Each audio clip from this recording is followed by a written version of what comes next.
Hi, Jay here from Sojourn Cyclery. Today on Wood Bike Wednesday, we're going to be talking about making the blanks, how to lay them out, how to take something like this, several boards, glue them up in a way that we create a blank. And this is the blank. And this is what we use to carve the main frame, whether we do it on a CNC router or by hand. So stay tuned.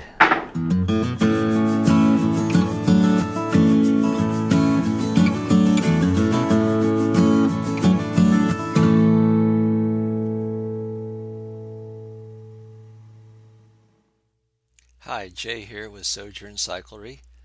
In this video, I'm going to go through the process of laying out the blank. The blank is the rough shape, the boards that this bike will be carved out of. I know of at least two different approaches frame builders use to create their blank. Some builders use thick, continuous boards that are joined together using finger joints. Other builders use laminations, thinner laminations built up to create a thicker blank. That's the approach that I use and I prefer. Laminated blanks give me a lot more design flexibility in terms of coloration and grain and different types of wood. A laminated board is stronger than a plain piece of wood, and honestly I just don't like the look of the finger joints, but a lot of builders like to use them, and there's nothing wrong with it, and it works for their design. I just prefer the laminated technique.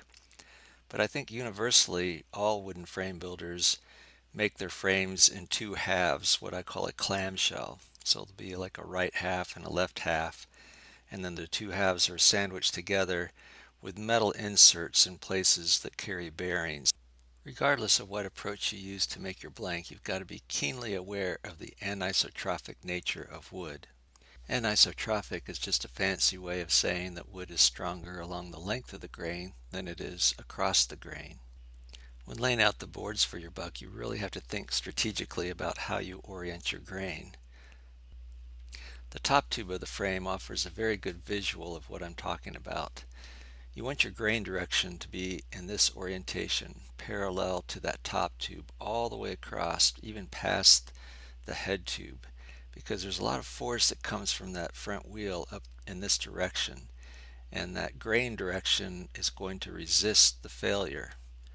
Whereas if the grain was going up and down or nearly parallel to the force, it's highly likely this frame will fail right here.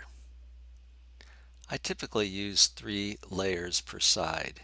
The thickness of the layers is determined by the diameter, the outside diameter of the head tube insert that you use, the metal sleeve that goes up here to carry the bearings. I use a 36 millimeter outside diameter. Then I add 6 millimeters on each side of that, which gives me a total of 48 millimeters from here to here. But keep in mind, I'm only doing half of the frame, so that gives me 24 millimeters, and you divide that by 3 layers and you end up with 8 millimeter thickness of each lamination.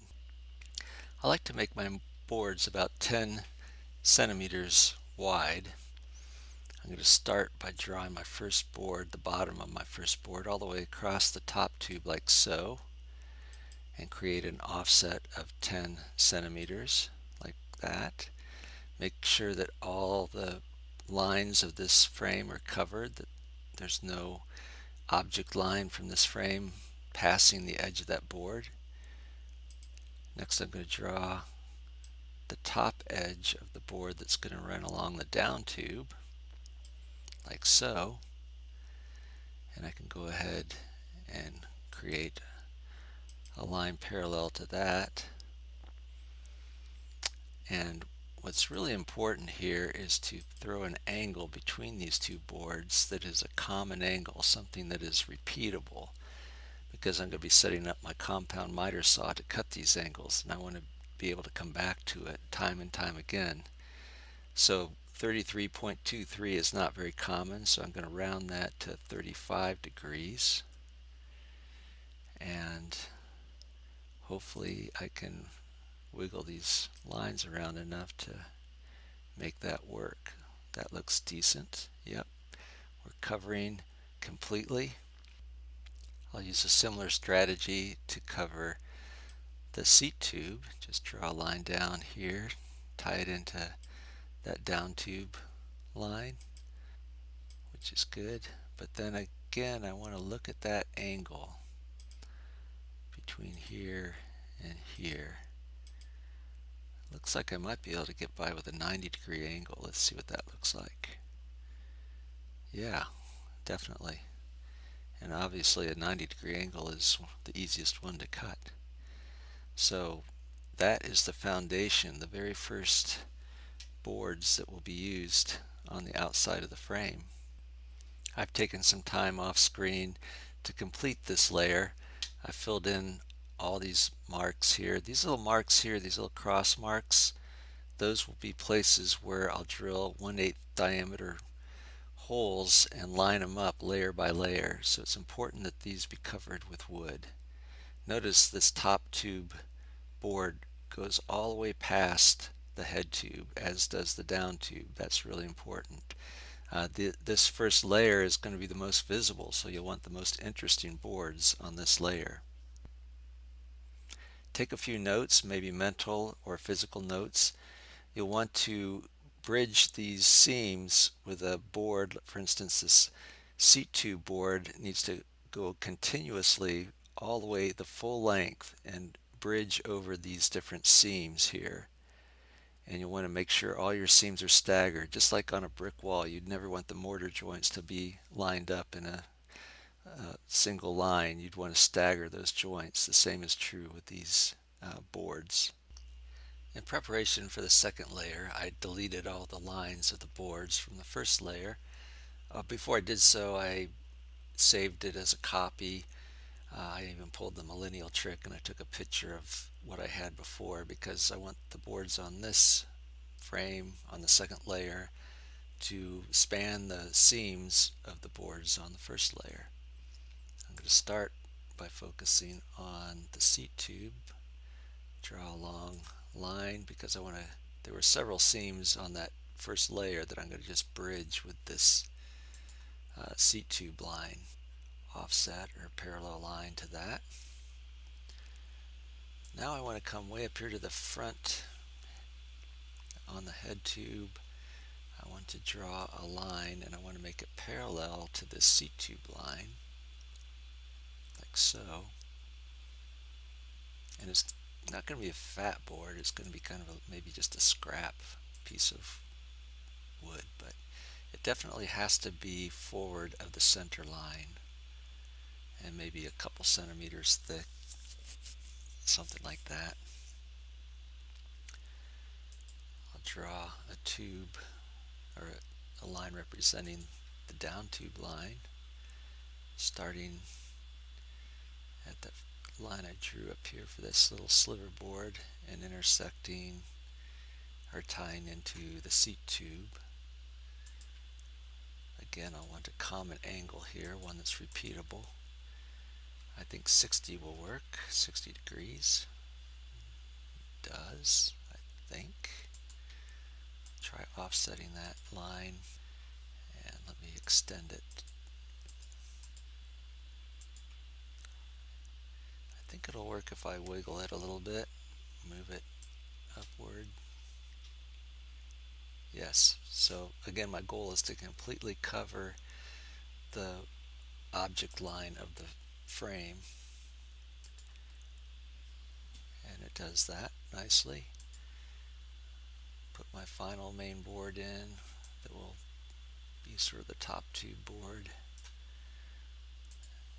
Try an offset of that as well, 10 centimeters. Extend, extend, and extend all the way to that front head tube line. What angle will work here? Let's see what we've got right now.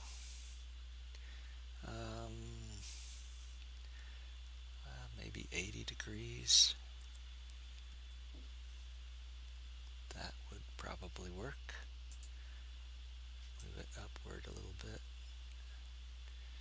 This one kind of came off target when I did that. Again, I'm looking to make sure that those boards cover all the object lines, and it looks pretty good. So these would be kind of the main boards for the frame, and I'll take some time here off screen to trim it up. This is what I ended up with.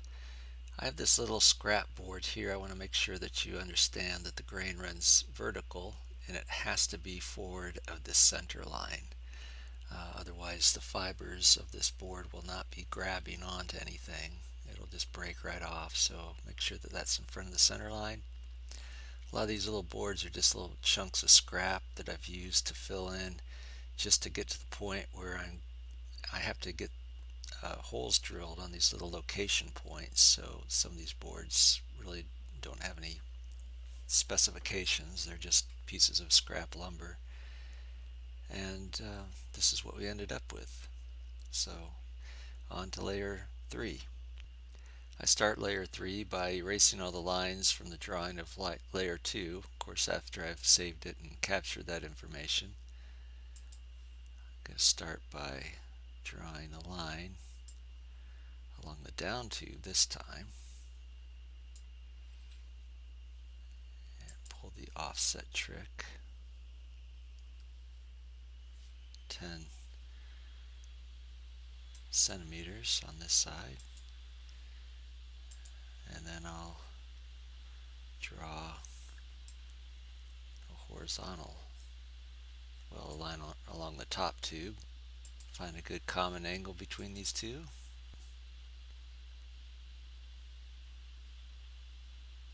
Right about there. And just like on layer 2, I need to put a small kind of a cap board right off the front here, just a little bit ahead of the center line.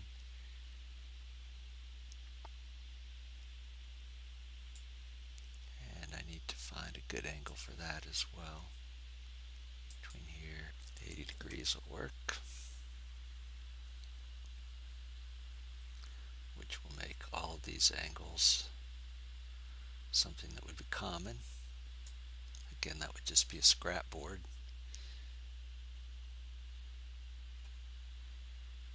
And let's see what we have for a C-tube angle.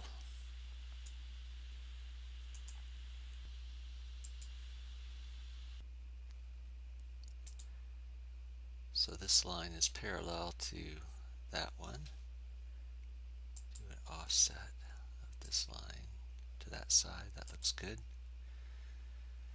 Alright, so we've got the major boards for the third layer, and I'll spend a little time offline here trimming things up. And this is what I ended up with. Again, we got this cap board right here, a little bit ahead of center, and it happens to be parallel with this, which makes the angles work out well. A few little scrap pieces in here to extend out to the X marks. I labeled it layer 3. So here we have all 3 layers side by side. You'll notice the boards in layer 2 bridge the seams in layer 1, and the boards in layer 3 will bridge the seams in layer 2. I created this 3D model of the different layers and exploded the view to show you what they look like. So this is layer 1, layer 2, and layer 3. This is a view of the assembly in its normal unexploded state. You can see the different layers. I want to point out the fact that these little holes that were drawn earlier, the alignment holes, are all lined up in this model. And so the boards don't look very even. When the frame is in place, it's completely covered. You can see what I mean in this shot. I've got the image of the frame outline laying over the blank, and this is what it looks like with the scrap cut away. So this concludes my video on the blank layout. I hope you enjoyed it. Please subscribe. Thanks very much for watching.